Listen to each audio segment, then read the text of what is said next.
La janviose, ça vous parle certainement dans les commerces et les ménages. Le mois de janvier avance au ralenti. Après les fêtes, c'est la galère, comme le disent certains. Judith Chimadi s'est intéressée à la question de la janviose. On en sait plus dans ce journal. 2019 aura été la plus sanglante pour le Burkina Faso en proie à des attaques terroristes depuis 2016. Un bilan lourd du côté des FDS que des civils. Dans cette édition, Gilles Dasda nous en parle.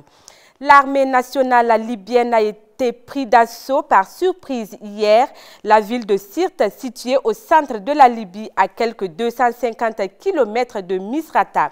Misrata, c'est le fief des milices soutenant le gouvernement d'union nationale. L'opération a duré à peine quelques heures. Bonjour à tous et bienvenue à cette édition. Sirte a été totalement libéré et a annoncé Ahmed Al-Mesmari, porte-parole des forces pro-Haftar, lors d'une conférence de presse à Benghazi. L'opération militaire annoncée plus tôt par les pro-Haftar n'a duré finalement que 3 heures, selon Ahmed Al-Mesmari. Pour lui, ce revers est le résultat d'une préparation minutieuse qui a duré des mois avec des raids aériens réguliers. Plusieurs combattants pro-gouvernement d'union nationale ont été faits prisonniers et leur équipement saisi alors que d'autres se sont enfuis selon les forces pro-Haftar. La perte de Sirte représente un sérieux revers pour le gouvernement d'union nationale reconnu par l'ONU dont les forces contrôlaient la ville depuis 2016.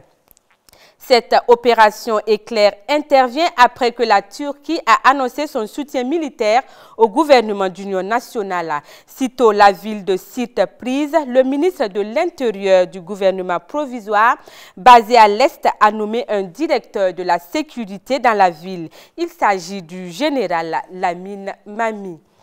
Parlons de l'insécurité au Mali. Une mission des forces armées maliennes a été visée hier par une explosion survenue dans le centre du pays, suivie de tirs qui ont fait 5 morts selon un bilan provisoire.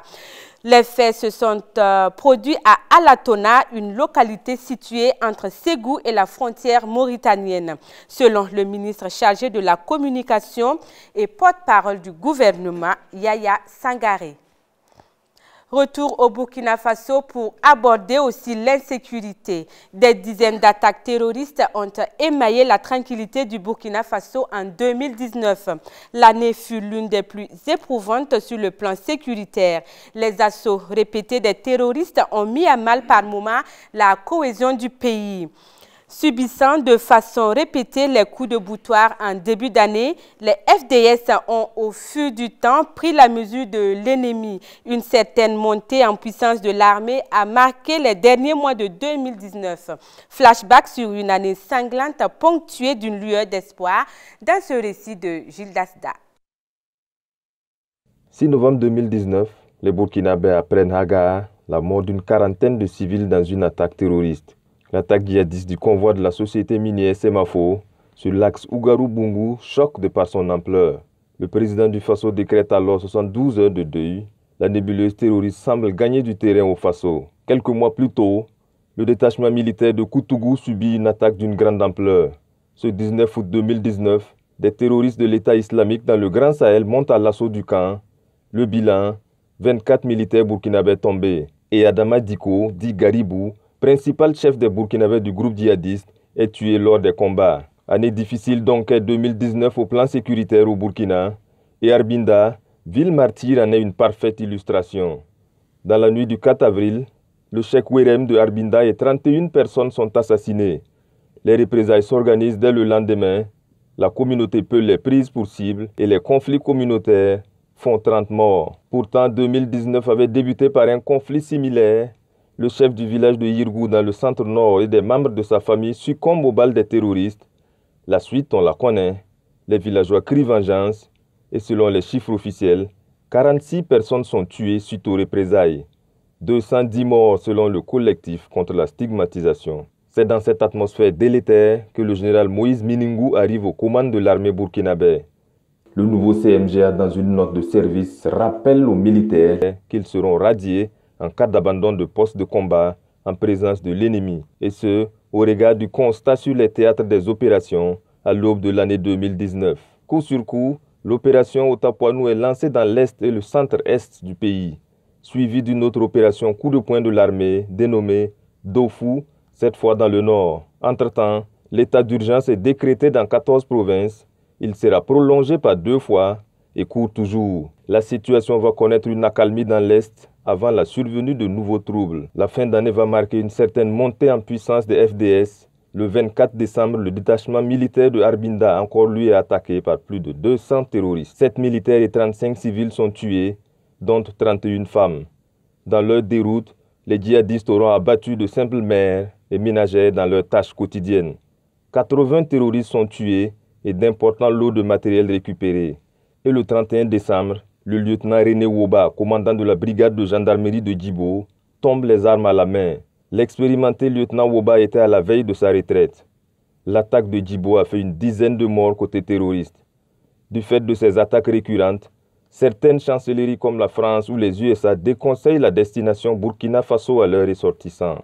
Depuis 2015, le terrorisme a fait plus de 700 morts au Burkina, plus de 1700 écoles fermées, 560 000 déplacés et près de 140 formations sanitaires fermées ou ne pouvant plus assurer que le minimum. On poursuit ce journal avec la rencontre entre Gbagbo et Afine Guessan. Dans un communiqué hier du Front populaire ivoirien, Pascal Afine Guessan et l'ex-président ivoirien Laurent Gbagbo, qui se disputent la direction du Front populaire ivoirien, se sont rencontrés à Bruxelles.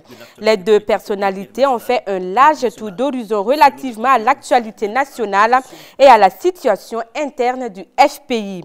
Troisième grand parti de Côte d'Ivoire, le FPI est scindé depuis 2013 en deux factions. D'un côté, les historiques qui ne reconnaissent que Gbagbo comme président, de l'autre des rénovateurs représentés par l'ancien Premier ministre Pascal Afine Guessan qui participe à la vie politique.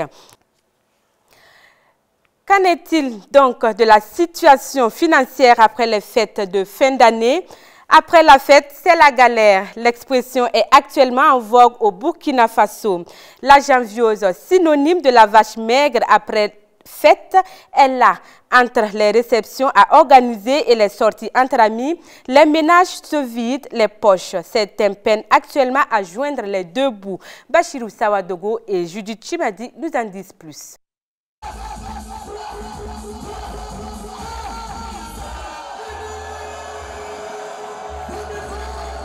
La janviose, vous connaissez sans doute l'expression.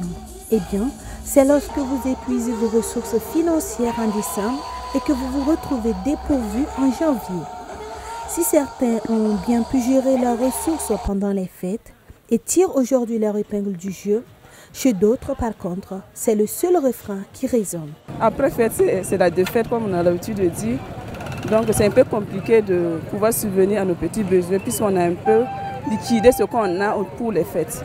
Donc c'est un peu compliqué, très compliqué. Et après les fêtes, c'est la défaite. On se cherche. On se cherche. On a trop dépensé sur la famille et sur d'autres choses.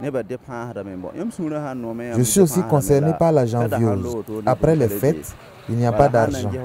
Pendant les fêtes, on dépense trop et après on souffre beaucoup. C'est la période des vaches maigres. Janvier est un chemin de croix de la gestion financière. Il existe cependant des astuces pour passer cette étape. Il y a des choses qu'on ne va pas faire. Par exemple, les anniversaires qui sont en janvier, là, on ne va pas fêter. Bon, on va débrouiller avec ce qu'on a là. Les dépenses, là, on va limiter.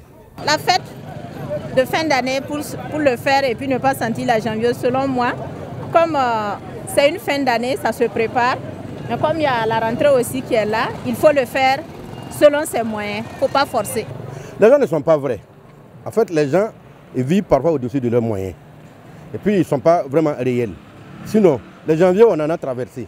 Toi, maintenant, tu sais comment tu vas planifier ta vie. Bon, pour que, avec tes petits moyens, quand même que tu t'en sortes en janvier, je crois que c'est ça. Les gens, c'est ne pas se prendre trop la tête, quoi. Faut avoir la tête sur les épaules.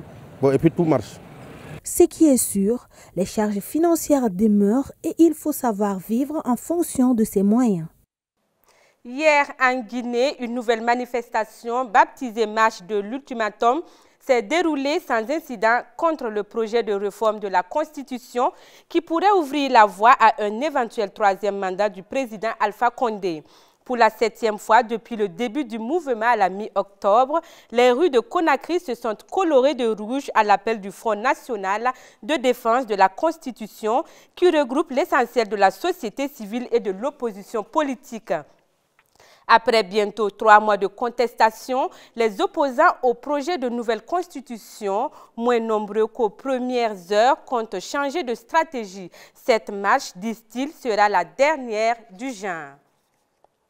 Il s'est joué dimanche dernier à Ouagadougou la finale de la première édition du tournoi de pétanque. Une finale parrainée par le président du CSC, Mathias Tankwano, par ailleurs président de l'association Pétanque Club de Ouagadougou. Il tire un bilan satisfaisant de ce tournoi. Ces propos sont recueillis par Bachirou Sawadogo. Notre club est jeune. Mais je crois qu'aujourd'hui, c'était pour nous aussi un devoir de pouvoir rassembler les différents clubs de Ouagadougou. Et vous avez vu que nous avons eu au total 168 clubs participants. C'est un record. Nous avons eu d'ailleurs 5 provinces qui sont venues participer à ce jeu.